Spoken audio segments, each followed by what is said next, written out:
Welcome to Go For Side Effects. I'm your host, Kevin Simon. You all know my co-host, John. John, how you doing? Good, thank you. Doing good. And we all know Wade. Wade, how are you doing? Absolutely fantastic. We got a special guest, Dr. Garth Nicolson. I want to welcome you to the program. How are you doing? Glad to be here. I'm going to just say this. We had you on probably about a year and a half ago. And out of a lot of the researchers and stuff, to me, it's more special knowing about what you do because your stepdaughter was involved in Desert Storm and you started looking into our problems of the Gulf War illness. I guess back then, I guess they call it Gulf War syndrome, or they didn't call it anything back then. And Well, he, they tried to not call it anything. They right. tried to call it PTSD back then, if you recall. Yes, I do recall that. And as a matter of fact, you That's have, one of the times I testified to Congress, I was going to say was that. to blow that story. Right. Mm. And this man has gone up in front of Congress. This man has fought for his tooth and nail till this day. And we're going to talk to him because he has to do research, but he also has what's called the NT factor, which I want him to get into. And but first, Wade, I just heard the story for the first time how y'all two met. I want this put on air how you met Dr. Nicholson. Oh, I was actually at a convention in Chicago, and I guess we decided it was in 1996. And we're having breakfast at the hotel, and Dr. Nicholson was sitting with his wife and a producer from the Geraldo show that they were going on, and I'd heard them. I overheard them discussing Gulf War, and so I ran up, found the Geraldo, whatever was going to be on the channel, and an hour later, there they were on live TV there, and I sat and watched, and the episode actually was more geared towards his wife and her family lineage. And if I may, Dr. Nicholson, as I recall, which maybe this NT factor helped with, she had a lineage to Lucky Luciano, if that's correct. Yeah, that's part of her background. And so then they got into Dr. Nicholson's research at the time, which I had at the time in 96, I knew I was having issues, but I didn't know what and why. And I got his number off the show. And there really wasn't a whole lot of emailing and texting, obviously, back then. And I got a hold of him. He drew my blood. He tested my blood two separate times, turned up positive for mycoplasma. Two separate times I took it to the VA, the lab results, and two separate times I was denied treatment. So, and then we reconnected in the late teens, and then I did his research study with NT factor in 2020. And I will say I was about on the edge as far as my health goes in 2020. And literally within 6 months of doing his study, and I was a new person. And that's not selling a product. That's not promoting a product. That is me and the results I got out of this. And for me, it was a complete game changer. And I will stand at the top of the mountain and scream and tell anybody that's willing to listen. I think you have been, I especially have been. on this. you have been.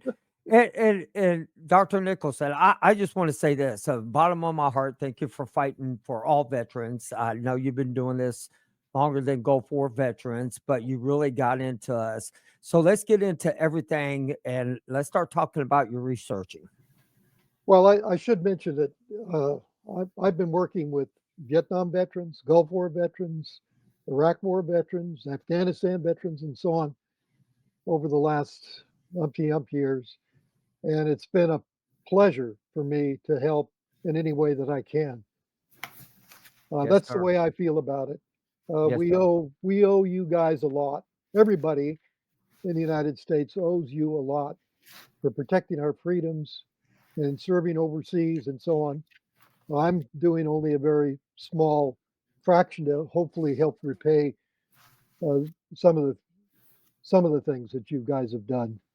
No, Uh, I think you've done well. I think you've done well helping us Absolutely. and Yeah. everything. And I mean, uh, let's get into when your daughter got back, and let's talk Well, about. I should say first that I come from a family of veterans. My cousin served in the Korean War, for example, and Vietnam. Um, my father was served for a while. My uncles served in World War II, and so I've got it in my background.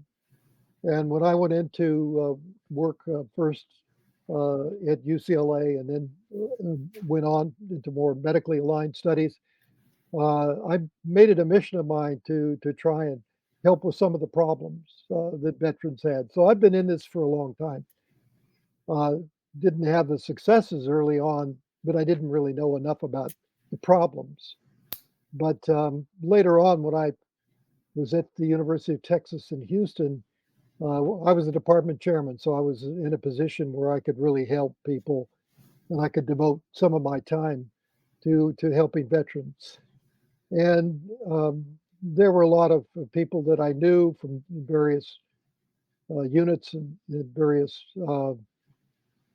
positions and so on, from the Army, Navy, Marines, Air Force, all the way up and down the line that had problems. And so people started coming to me with their problems. And when my stepdaughter, who at the time was in the Army, was deployed with the 101st Airborne Division to Operation Desert Storm, this became reality when she came back uh, from Iraq, because the 101st was deployed deep in the she was with the deep insertions into Iraq. She was a crew chief on a Black Hawk helicopter.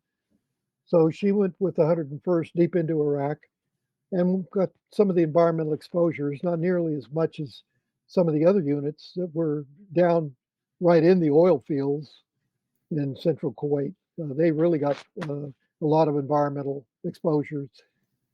So when they all come back, they started to have a lot of problems, and um, the DoD was trying to dismiss this as PTSD, and these people aren't really sick, and so on. Well, I knew that wasn't true, so I was banging at the door, and went to Congress to testify about PTSD and why this was ridiculous, that this wasn't the reason that they were ill, and so on.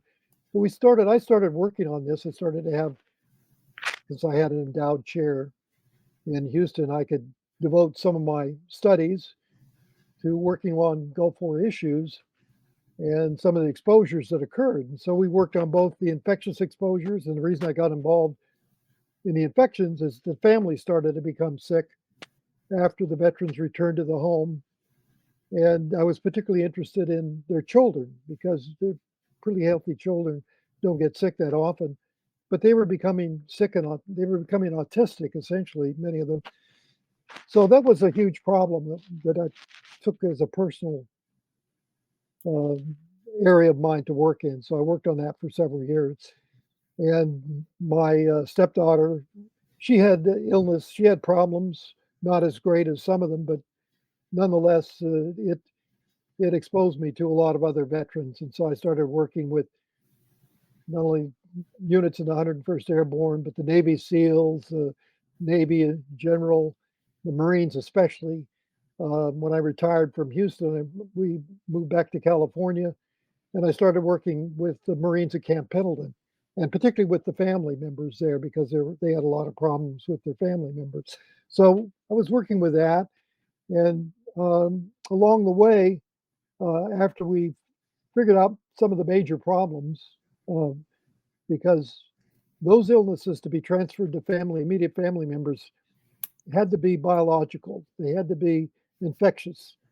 They couldn't be because of, for example, chemical exposures in the Gulf. You don't transfer that unless you bring your uniforms back and put them on your kids or things like that. And some of that happened, Yeah. but for the most part, that didn't happen. I mean, people were smart enough to get rid of their uniforms if they were contaminated.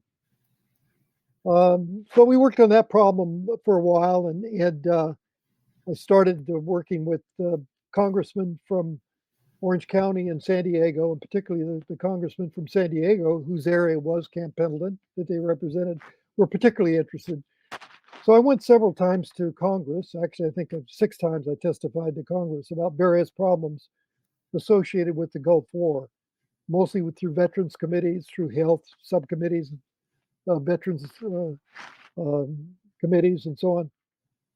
So this is how I got the word out. And on the other hand, I'd been working in the area, so I knew a little bit about some of the exposures.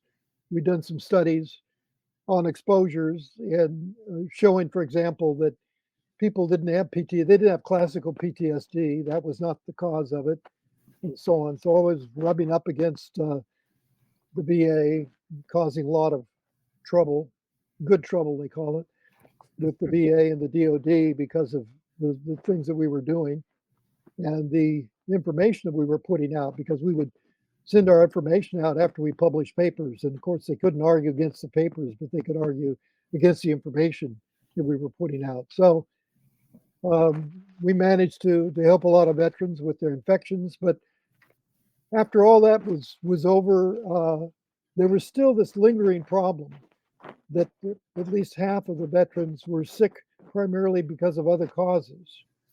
And the primary culprit was chemical exposure, because they were certainly exposed to a lot of chemicals in the Gulf. Yes. Yes, we were. So I started to work on that. In the last few years, I've concentrated pretty heavily on that because these chemicals don't go away. They build up in your system and they stay around and cause problems for decades. And that's exactly what has happened to a lot of veterans. So we've been working on that problem for the last 10 years or so, very intensely. And since I retired the second time, I could devote full time to those kinds of studies. So I've been running clinical trials, and the one that probably most of you have heard about was the trial that I ran with Gulf War veterans who were chemically exposed, and to use a natural supplement to slowly remove the chemicals from their system. So this was a long-term project that went on for years until we were really ready to make some noise about it. And the last couple of publications that I've done on Gulf War illnesses, chemical exposures in Gulf War veterans, we really demonstrated that we could cause dramatic health improvements in those veterans who had been sick since the Gulf War, and with very little help because the VA couldn't figure it out, and the people they hired couldn't figure it out, and nobody was really looking in the right place. And one of the right places to look were the little energy batteries inside each of our cells called the mitochondria. So these little mitochondria produce about 90% of the energy that we use, and the energy is necessary for everything that we do. So a lot of various symptoms arise because the mitochondria become dysfunctional, can't provide the energy to maintain all the normal systems inside cells. And so this is one of the things that I've been working on for the last 20 years or so. And along with that, particularly the last 10 years or more, I've been working very heavily on actually removing the chemicals rather than simply putting a Band-Aid on the problem, to actually try and get the chemicals out of the exposed people that have built up in their Hey, system. Dr. Nicholson, I got a question before we get too much into that. I know all three of us couldn't figure out, because we'd go to the doctors, as a lot of Gulf War veterans do, and have a lot of issues that can't be figured out. And if you can maybe simplify, if there is a way to simplify it, explain to some of the veterans why I go to the doctor and they say I have this, but they can't prove why I have this. What is it? I know this is a really big answer on your end per se, but I know a lot of veterans. Well, why do I keep on getting worse? And no matter, the doctors can't seem to figure out. And you're explaining it, but for those of us who may be listening for the first time, how come it's like, for a lot of us, it's a slow progression? Why do things keep getting worse? You know? Well, they keep getting worse because, number one, you're aging, and as you age, some of the natural systems that we have to protect our bodies start to run out, run down, and so on. And the fact that these exposures that you've had, infections and chemicals in particular, damage your system so that you're not as resilient. So you end up getting a lot of other problems. So people have told me, Gulf War veterans, that, well, I've got all these other problems. I never had any of these problems before. Why am I all of a sudden having all these other problems? And they don't expect it. And the VA says, well, they can't be connected to your service because there's no evidence for that. Why are you getting that? Well, you're getting that because your system is slowly being run down, and this prevents you from um, prevention. It prevents you from naturally fighting some of the changes that are going on in your body, and you become more susceptible to a variety of things. You become more susceptible to natural infections that are around us all the time. You become more susceptible to natural chemical exposures that are around us all the time. So you become more sensitive. And with time, some of these things build up in your body, and unless you slowly get rid of them, it's going to slowly get worse and worse and worse. So there's one of the problems is, of course, the natural aging process. The second thing is the buildup of various chemicals and toxins in your body that you can't get rid of. The third problem we have are infections that we can't properly treat, and this causing problems and continuing to cause problems. And all those things tend to pile up after a while, and that's why people can't get well. People have the same problems and they go over and over again back to their physician. Yes, they can see the problem. They know in a standard situation what it would take to solve the problem, but those standard solutions don't work anymore. They don't work for you because you've got multiple issues, multiple problems, and that complicates everything. And so simple solutions are just out of the question. So we have to go back to basics. We have to go essentially back to basic biochemistry and cell biology and figure out what's gone wrong. How can we correct it, and how can we get people back to a healthy lifestyle and get them to be more resilient to ward off some of the problems that are still associated with aging that you have and will continue to have. And what we're all going through natural aging. I should know that well. I'm 82 this year, but I'm in pretty good health. And these are issues that we have to work on every day. We can't avoid it. It's not going to go away. We can't pretend it's not there because it's going to come back and bite us. We have to deal with these issues in a very straightforward way and do it in a methodical fashion. So this is how I try and approach it in a scientific manner. First, discovering what's wrong, and then figuring out what is the natural process and how is that altered? How can we fix it? How can we prevent it from causing future damage so people can go on and lead more normal lives? And so that's what I've been doing the last 25 years, and it's beginning to pay off. And I know a lot of you, like Wade, for example, have been helped. And I get thousands of emails and letters and so on each year from people that have slowly but surely begun to recover their health, and that's good. That keeps driving me on to Right. try to do more and solve these problems. So now, I would like to ask a question though. sure, So as we get older, which I agree with you 100%, as aging, we're going to develop, but we're going to develop more because of the chemicals and everything. But like for NT factor,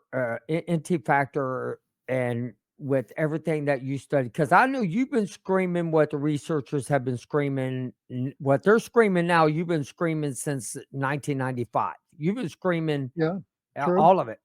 And so the longer our bodies don't take care of ourselves, and then as we get older and decide to, can we still detox that yes, long?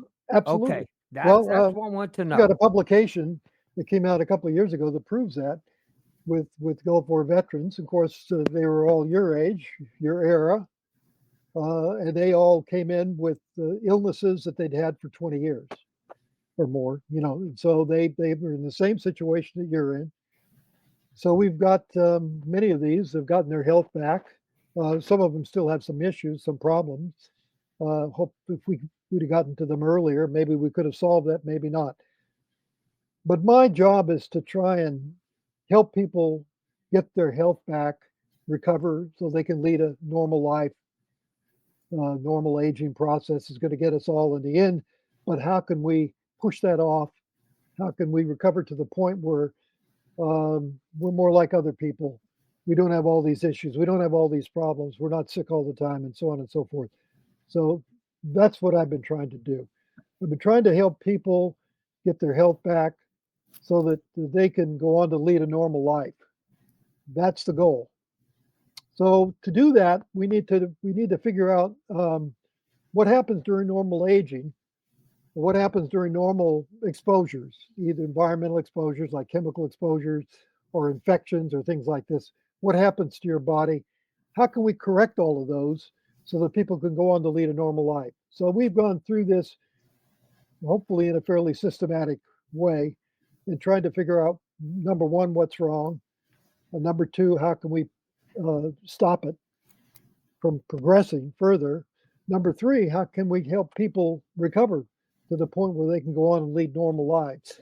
And so, thankfully, thank God, we've helped quite a few people get to the point where they've gone on to lead normal lives. May not be completely free of any of their problems, but they're certainly down to a level where it's not life-threatening, it's not career-threatening, it's not going to pretty much affect their lives on a daily basis. They don't have to be thinking about it 24 hours a day, for example.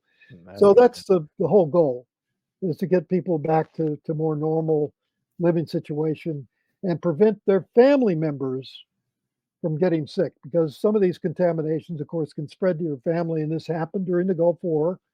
And we worked a lot on that problem with spouses and with children and so on. That was one of my specialties, working with the children that became autistic after their parents returned from the Gulf War and spread their problems to their children, because their children weren't sick before the Gulf War.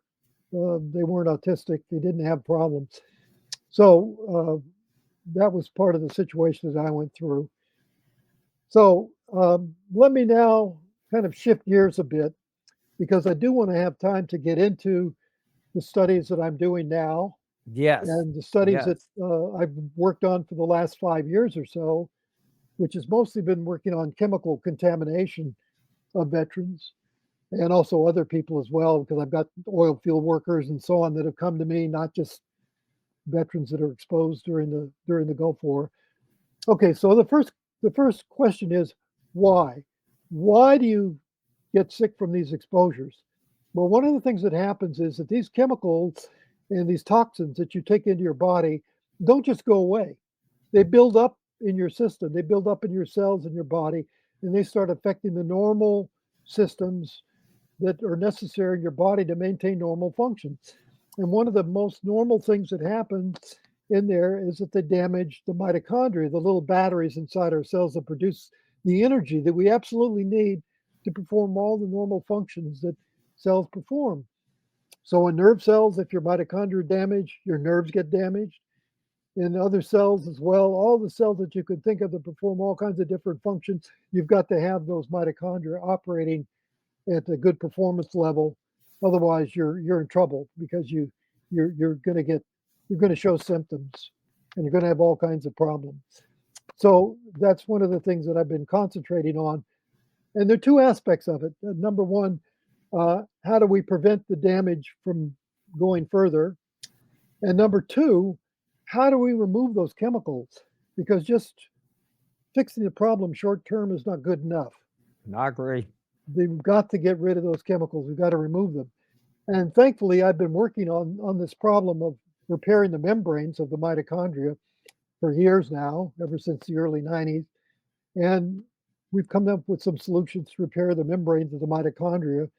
And I really was focusing on lipids. And why was I focusing on the lipids of the membranes of the mitochondria?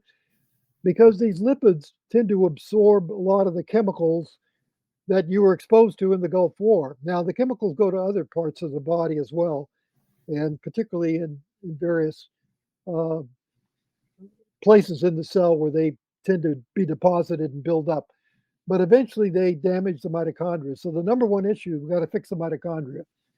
So I've worked on that issue from a number of standpoints, and I've been really concentrating on using natural solutions to fix the mitochondria, because we know that the structure of the mitochondria, and my specialty from the early 1970s or late 60s has been membranes. In fact, if you look at a place called Scholar GPS, which ranks scholars all over the world, lifetime rankings, and you put in membranes, who comes up with the number one ranking of all the scientists in the world? Right here. So, as the number one ranking scientist on membranes, and the fact is that if you look in all the college textbooks, medical school textbooks, or whatever, the model of the membrane has my name as one of the co-developers of that model. So I've been in that business for a long time, and I know quite a bit about membranes. So one of the things that I realized was that some of these chemicals were getting in and damaging the membranes of the mitochondria, and that's why they weren't functioning and producing these high energy molecules that we all need to perform every function in every tissue and every cell in the body. So I started to work on that, and I wanted to come up with natural ways to do that. Why natural ways instead of drugs? Well, the naturals, because for the most part, they're relatively non-toxic compared to most drugs. And we knew that just adding more toxic materials to your system is not going to help you. You already have a burden of toxic chemicals in your system. Why add more? So I decided it's got to be a natural approach. And the natural approach means, how do we work with the natural systems as they exist? How do we use the natural transport systems, the natural ways in which cells fix their mitochondria and fix other things inside the cells? How do we use that to turn those elements of the cell around, repair them, restore them so they function, so they return cells to their more effective functional livelihood, so that they can return your system to more functional everyday livelihood. So that's what we've been doing. So along the way, we discovered that one of the ways to repair the membranes was to repair the lipids of the membranes, because they were the most sensitive part of the membranes of the mitochondria to damage to them by chemicals, for example, by radiation, by other things. So we needed to fix those membranes. So one of the ways to do that is to give membrane lipids to people, and they can eat them. They don't have to be injected. They can just eat them, and we get a little bit of this normally. So why can't we use just normal diet to do this? Well, the problem is that with normal diet, you don't get enough of the really critical membrane lipids that you need to repair your mitochondria and the membranes in your cell. And therefore, we have to go to supplements. And so the supplements that we've been using are quite natural. We use, for example, plant membrane lipids. And they can be taken in, but they're very susceptible to be damaged outside of the cells, outside of the plants, for example. If we isolate them, they're very susceptible to damage. So we had to find a way to protect them. So we found a way, and it turns out it was a natural way. It's the way plants protect their membrane lipids all along. There are special molecules called fructooligosaccharides that protect plant lipids from damage. And that's why plants can withstand freezing, for example, and still survive, because of these protective fructooligosaccharides that protect membranes. So we utilize that, and we complex that with the isolated lipids so that we can protect them, and they can be metabolized in our system, and they're not damaged along the way. So they're not damaged when you store them in a bottle. They're not damaged when you take them, when they're exposed to air. They're not damaged when they go to your stomach and get to your small intestines.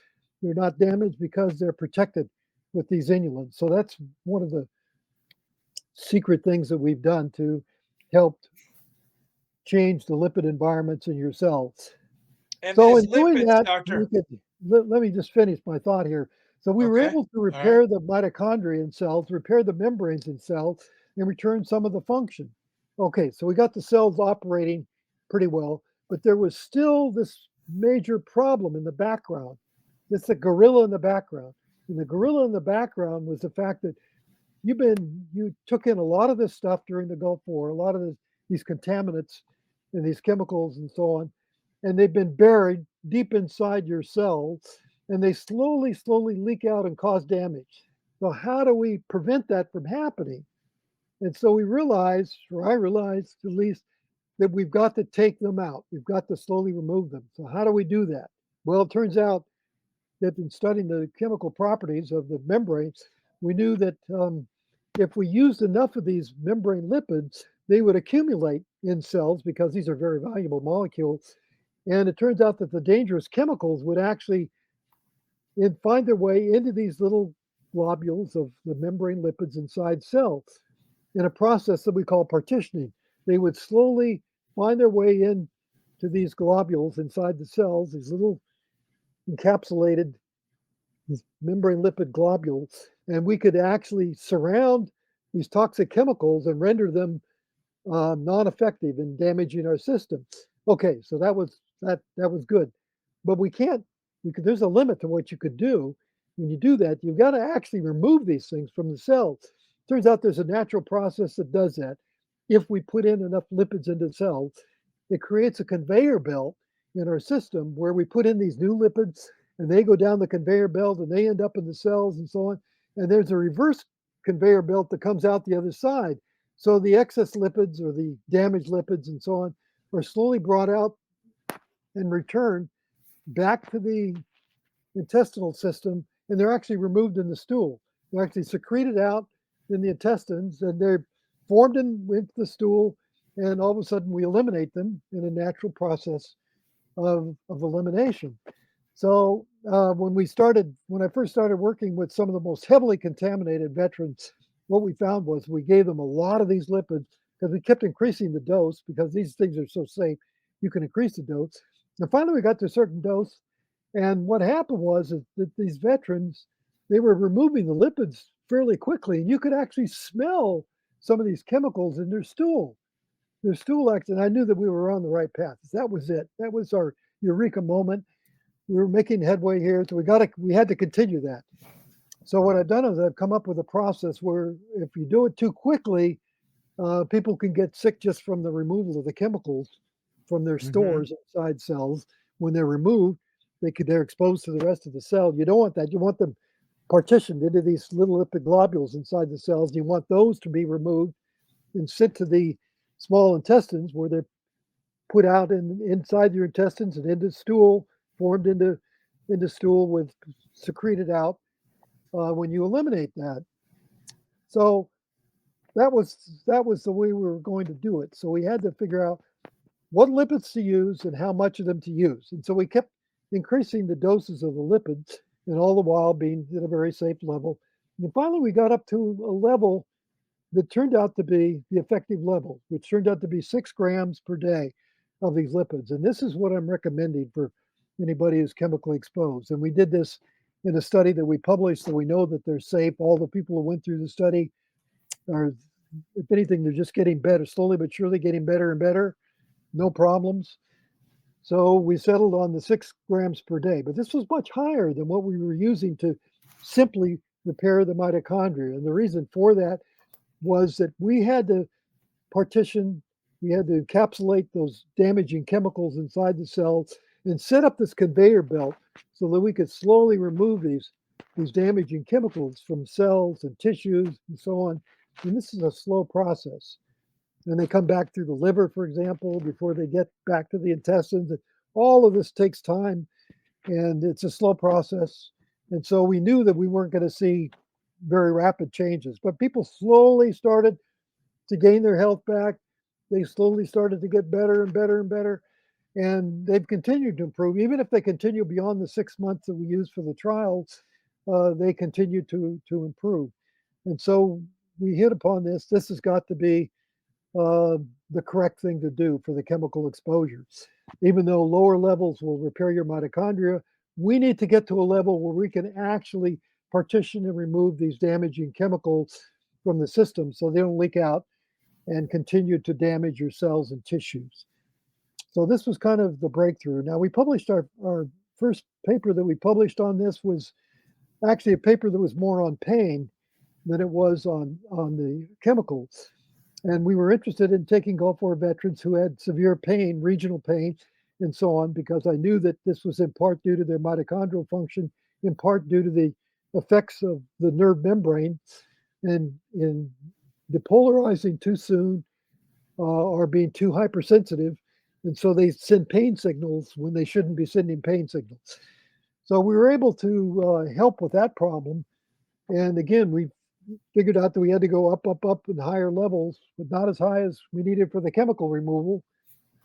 But so we started these two approaches. Actually, there were three approaches. One approach on mitochondria, one approach on nerve function, which causes pain and other problems, and one on removal of the chemicals. And so this all came together in a study that I published in the International Journal of Translational Medicine. It came out a couple of years ago, and it was completely on Gulf War veterans. And those veterans, these are veterans that have been sick since their service, never been helped. Nothing that they got at the VA or DOD helped them at all. Nothing they got in the private sector were able to help them. So we had a real problem on our hands. These were people who were considered refractory. Nothing seemed to help them, but we were able to help these people. I And an cannot overwhelming believe. majority of them were able to slowly, and they're still recovering, if they stay on these NT factor lipids, which are the membrane lipids that Yeah. we use I to can't help them do believe this. I can't believe that I just understood everything you just said. Me, out of So, all people. yeah. No, Well, I no. told you I'd bring it down to a You level where I did. think you can understand it. And so let me ask you this: 6 grams. You said 6 grams. So now I was looking at my NT factor, and I don't have a scale. So the wafers that come in the product, NT factor, how much is 6 grams? Is that like 1, 2, 3 tablets in Well, if that you're taking product? the wafers, one wafer is about 1.2 grams. Okay, That's 6 Uh, wafers. Okay. so it's 6 Five. wafers, and so that's what we were either using 6 wafers, or more recently we've used the powder. Now, I recommend people get Okay. the powder because it costs a little less to give yourself the proper dose. If you're using the powder, you can get containers of the powder, and there's a little plastic scoop in the powder, and you use that plastic scoop that delivers 1.2 grams. And so you just put 5 of those scoops in or more. I've got some people now that are using more. They have really difficult problems, and so we're using more for them because they need it. But a reasonable dose is 6 grams. I mean, obviously you could use. We know that it's safe up to 45 grams, but I don't recommend that for And, anybody. We're where do you fine. recommend? Where do you recommend, Dr. Nicholson, of I'm these taking people 5 grams per getting day. this? For anti-aging purposes, I'm taking 5 grams a day myself. Now, I Okay. recommend, for a while there, I was recommending 3 grams per day for anti-aging, but for older people like me, they said I'll be 82 this year. I'm taking 5. And so the reason is I've got more damage than people who are younger, so I need to go with higher doses. So And 5 for chemical exposures, at minimum is 6. Dennis is asking on here, where do you get this off of? Like where do you get the Well, there's several sources for this.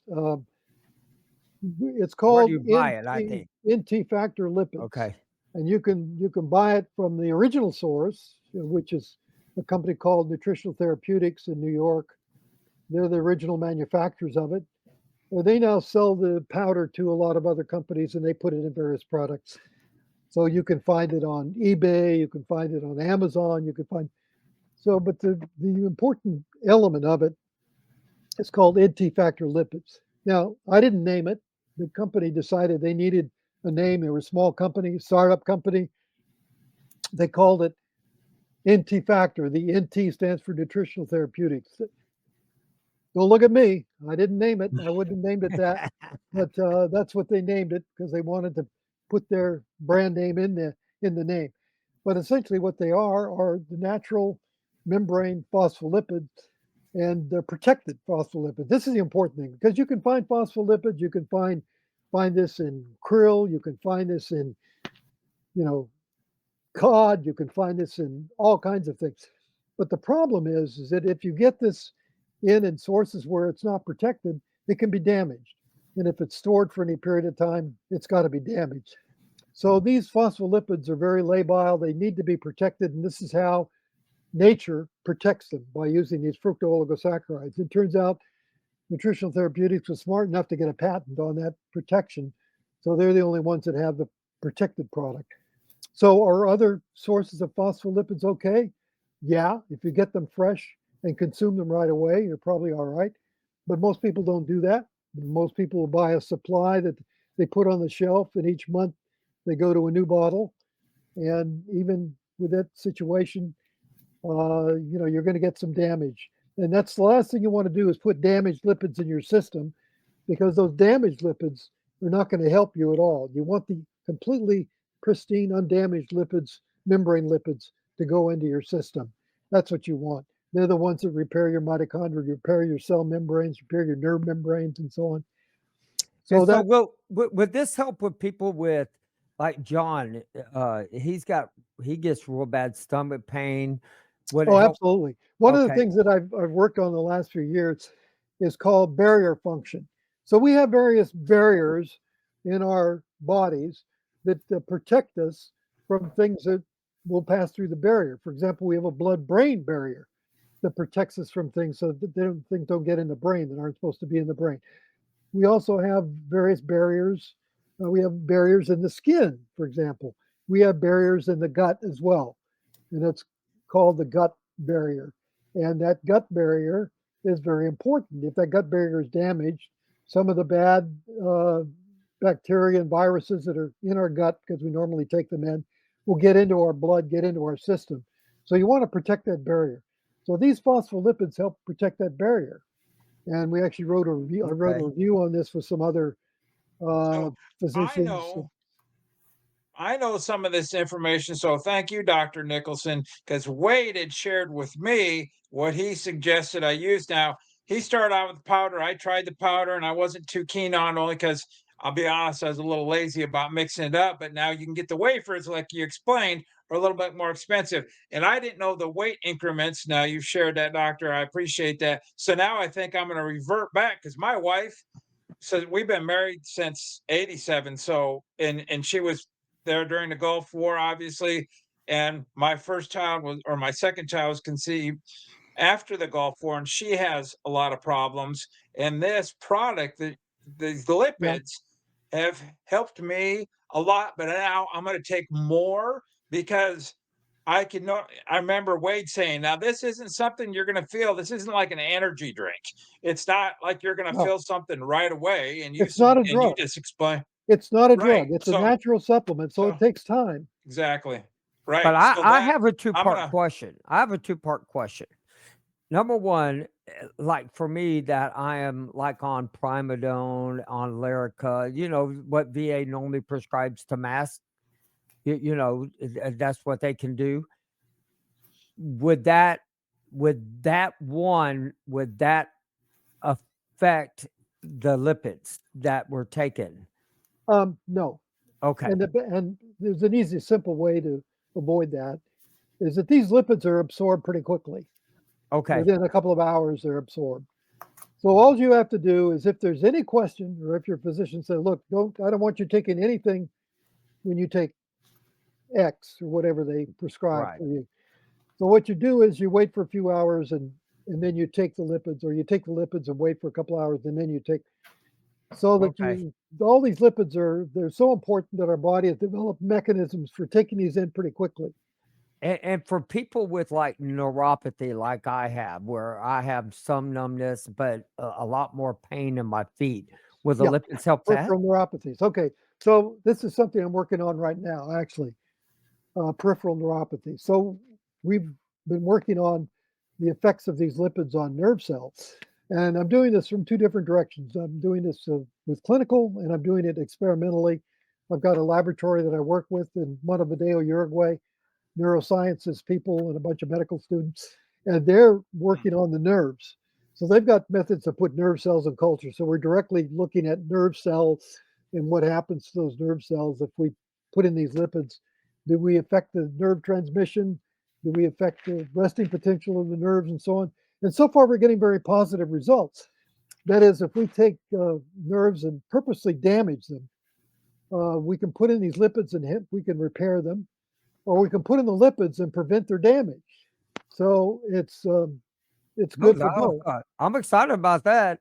Wade, I see you're dying to say something. So here's what you do, and for peripheral Okay. neuropathy, it's going to take some time because the damage is very subtle in the nerve cells. So it takes longer to repair that than it does, for example, to repair the lining on your gut or your brain, blood-brain barrier. These repair fairly quickly compared to the nerve cells. Nerve cells take a while, so it takes a while. But I would go up in the dose to make sure that your nerve cells are getting a proper dose. So Like again, up I to would take 6. 5-6 grams I per see. day, and it'll take a while, but you'll slowly find that you're getting repair of those nerves. Maybe not complete repair, but impair. You'll notice that they're better. You're better. You don't have nearly the peripheral neuropathy. The symptoms aren't as severe, so you're able to cope with the problem. And this is what we're finding. Okay. And that's good because like a lot of people who have neuropathy, a lot of them people go numb. Unlike me, unlike them, for myself, mine feel like Well, I and have you a get lighter. hypersensitive, Yes. or you get numb, one of the two. Yeah. And so this could help with both, but it takes time.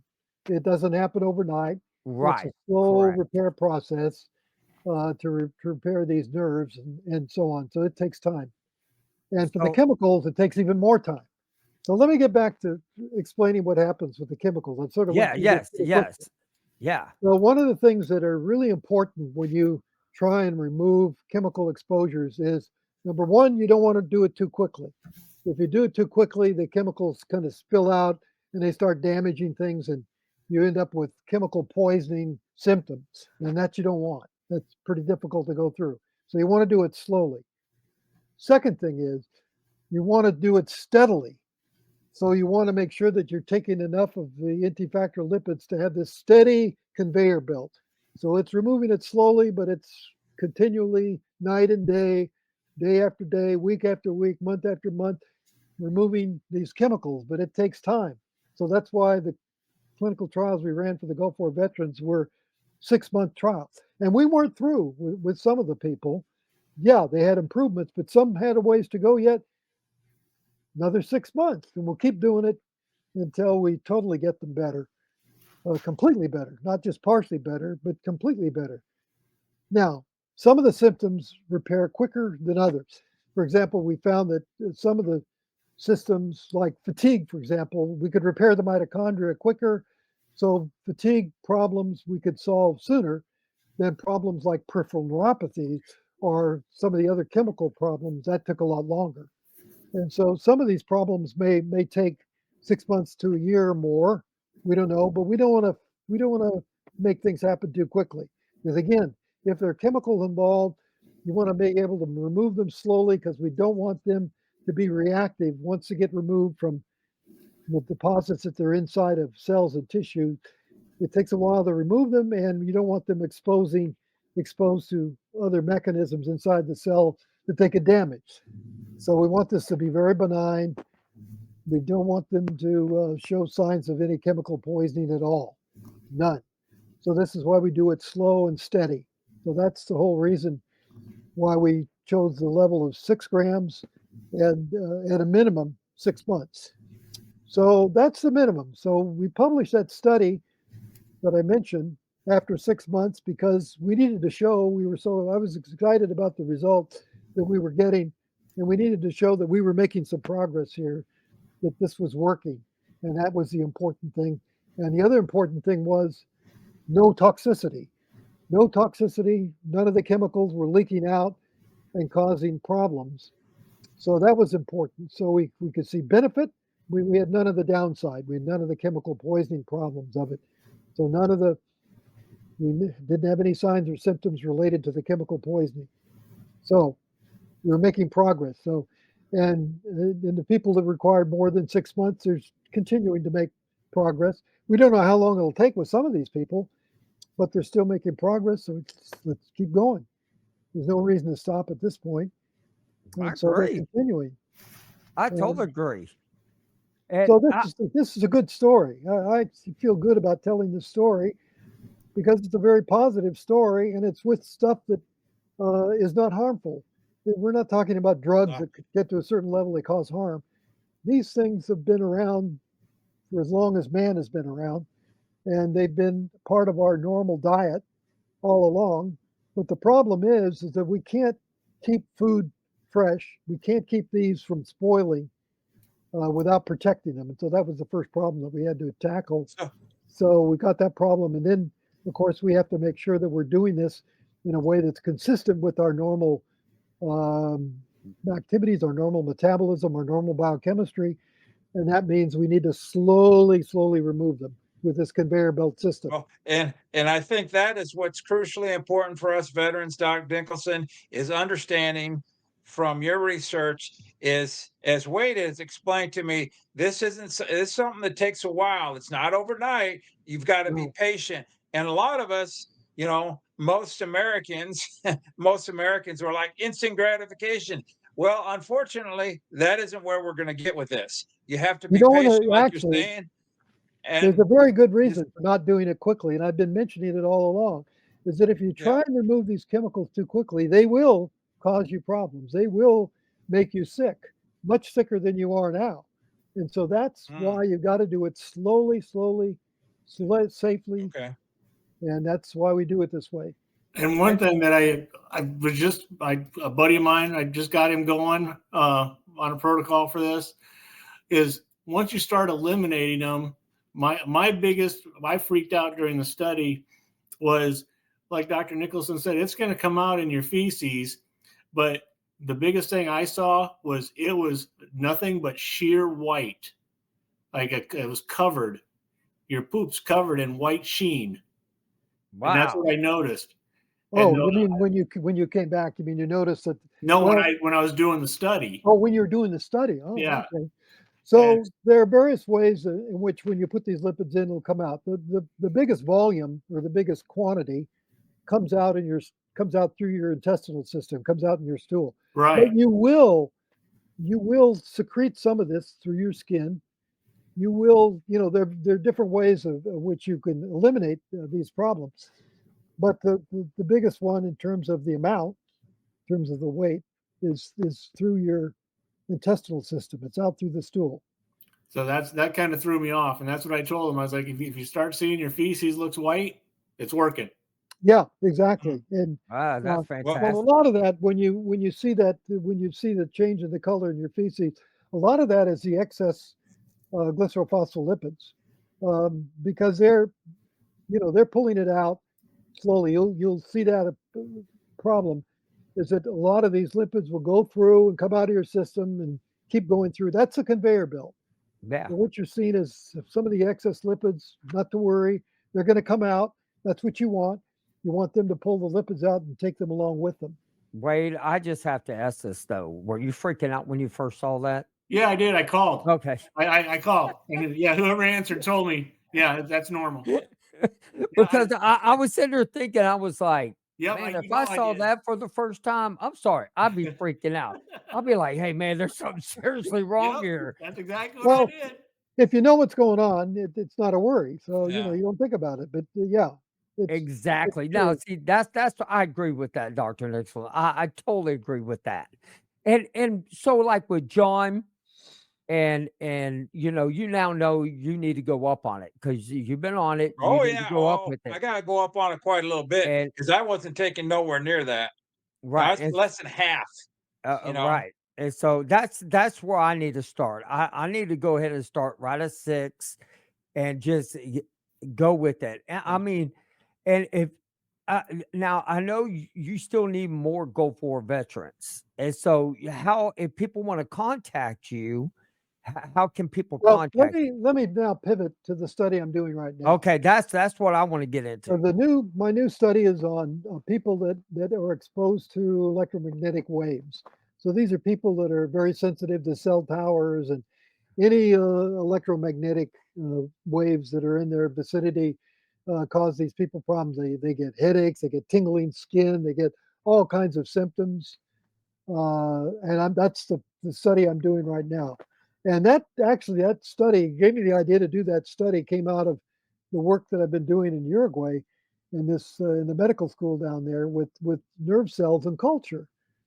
Is it so I wanted to find out what if we put these nerve cells under electromagnetic radiation?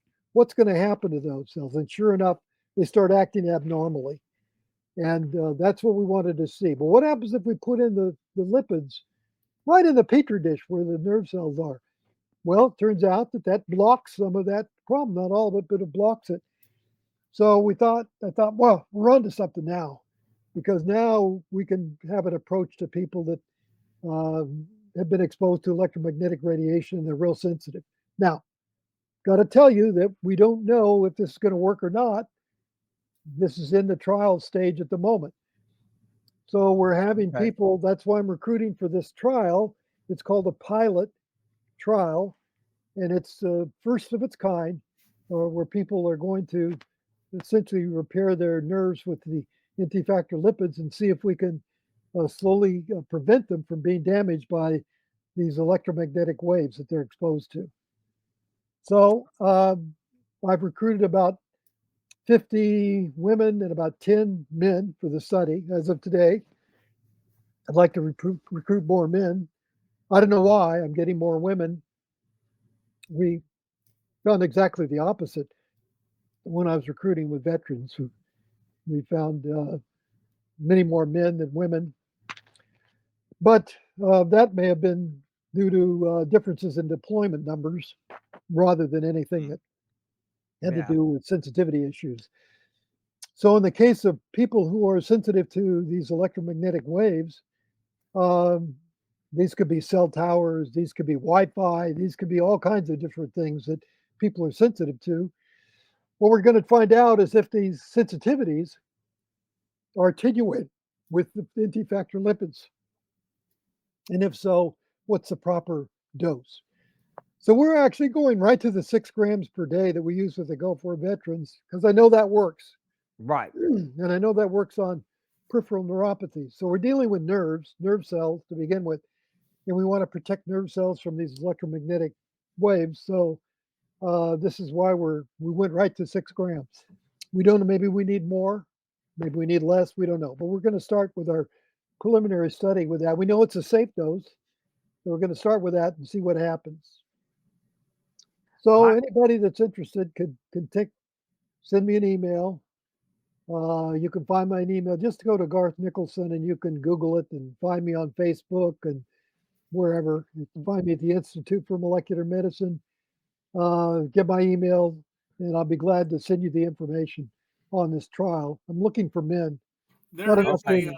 there is a Facebook group that it's NT Factor. That's all you got to look under Facebook group. My buddy Steve started it. I administer it. Dr. Nicholson, he will chime in if someone has a question that we can't answer. Has nothing to do with the product whatsoever. Just Steve and myself, we just got together and said, hey, we're kind of really liking this. Let's just go ahead and start a group, and we did. I mean, it's worldwide. It's not veteran based. It's just anybody can join.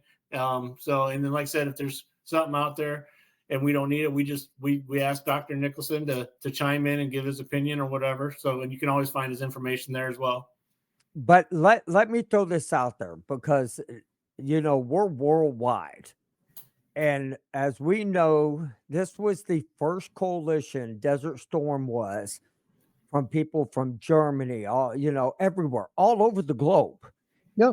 that we all suffer from the same thing. This product here can help y'all.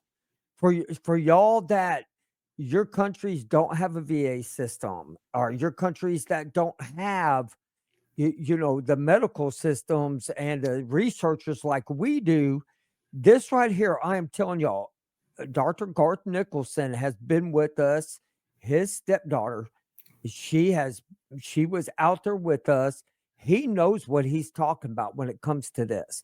And so if y'all want to go on to Facebook, if you have YouTube or Facebook, go into the NT Factor And I mean, and join the group and start taking this stuff over there where they don't help y'all like we do here, where y'all can't get products like we can't, like we do from our VA.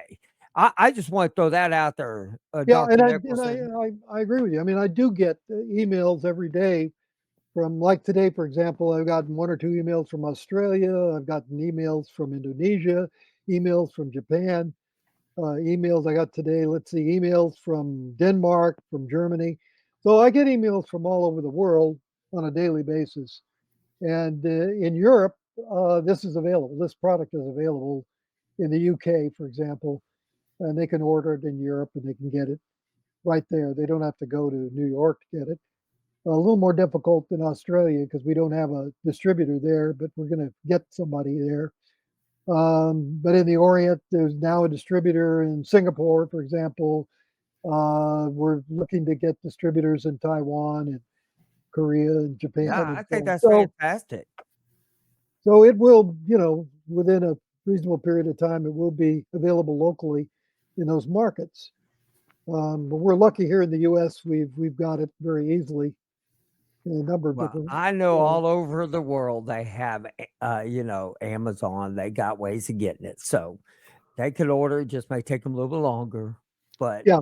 Now you the know, problem that exists worldwide, of course, chemical exposures exist worldwide. You take a country like India, for example, it's an environmental mess. right, People there are exposed to chemicals on a daily basis, damaging chemicals and so on. So you would think that that would be a place where people might be right. interested. So again, there are a lot of places around the world where there's a lot of chemical damage going on, and some of these aren't particularly friendly to us, the United States. So, but Right. I help everybody. I get emails from Russia. I get you name it. I help everybody. I'm So gonna. I if have to. somebody's suffering and they need help, that's our job. I have to put this up here because Wade. Somebody's asking a question on here. Okay, and they Well, they would. And this question is for Wade and Wade only. And so let me go. Here we go. Wade, were you in the 82nd Airborne? In what unit? I was, and I was in the second of the 505th. He was in the 2nd and the 505th. Historic battalion, by the way. Correct. And so, World War II historic. Correct. no, you're right. You're absolutely correct. Well, Dr. Garth Nicholson, thank you. Thank you so much for coming on. And anytime you're going through studies or you're finding, please reach out to Wade, have Wade reach out to me, and come on, let's talk about it. Because the more Oh, we I'd be can, happy to come on whenever you you need me. just let me know whenever you need to come on, and you're more welcome to take up the airspace. Well, I got a better idea. You let me know because I get so busy. Yeah, oh that, yeah, okay. Yeah, because I mean, Wade will let me know, like, hey man, because he's the one that let me know. Yeah. And You've clarified some things. So thank you, Dr. you, Nicholson. You I definitely tell you clarified what, some that was the things. So most dummied down interview I've ever had. That if I can understand it, everybody understands it. And her husband was in a 782nd maintenance. Airborne. So, ladies and gentlemen, I know we went longer than normal. Wade, I appreciate you. As always, you're a research man. And we're going to talk off air, by the way, Wade, because I got another idea for you that I'm going to make you do. And John, always a pleasure, my buddy up there. yeah, And Dr. Garth yeah. Nicholson and everybody listen. If y'all need to get a hold of me, if you want questions about the NT factor that we're talking about today, please contact me, okay, at Kevin Simon at gulfwarsideeffects.com.